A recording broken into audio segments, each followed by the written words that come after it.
C'est un tout nouvel outil que l'on teste avec cette journée qui vise à utiliser des mécanismes ludiques pour faire passer des messages de prévention sur un certain nombre de thématiques que l'on a développées avec le collectif de préventeurs.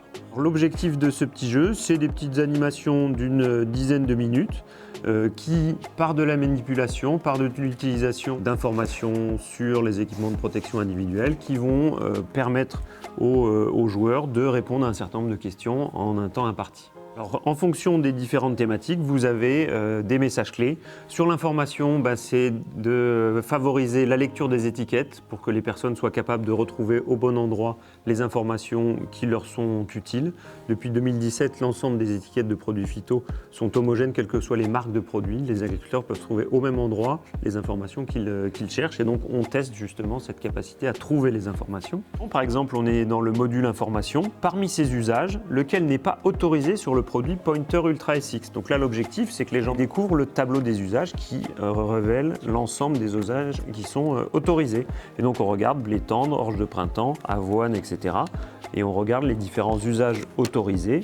Et celui qui n'est pas prévu ici, c'est l'orge de printemps à 40 grammes. Pour le deuxième module autour de l'hygiène, là, c'est vraiment la partie enquête qui est utilisée. Une personne qui ne se serait pas lavé les mains rentre chez elle et a la capacité d'apporter de la contamination d'un risque chimique invisible dans la maison. Et donc, les joueurs, avec de la fluorescine, vont essayer de retrouver des objets du quotidien correspondant à des salles dans la maison qui ont été touchés, contaminés. Et donc, ça permet de faire prendre conscience de cette contamination invisible. L'une des informations clés de cet escape game, c'est de se rendre compte que l'ensemble de ces informations ne peut pas être maîtrisé en 10 minutes. Et donc l'important, c'est de préparer en amont ces interventions, ces produits, la connaissance autour de ces équipements, de ces produits, qui ne peut pas se faire juste au moment où on va intervenir.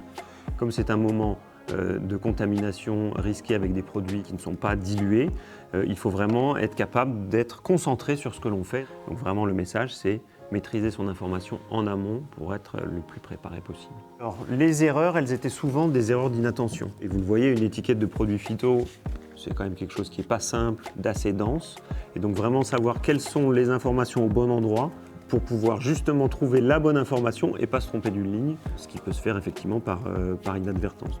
Cet escape game a montré vraiment une belle réussite et le mélange à la fois des étudiants et des agriculteurs a été extrêmement positif. Les élèves ont pu voir le quotidien des agriculteurs, leur expérience.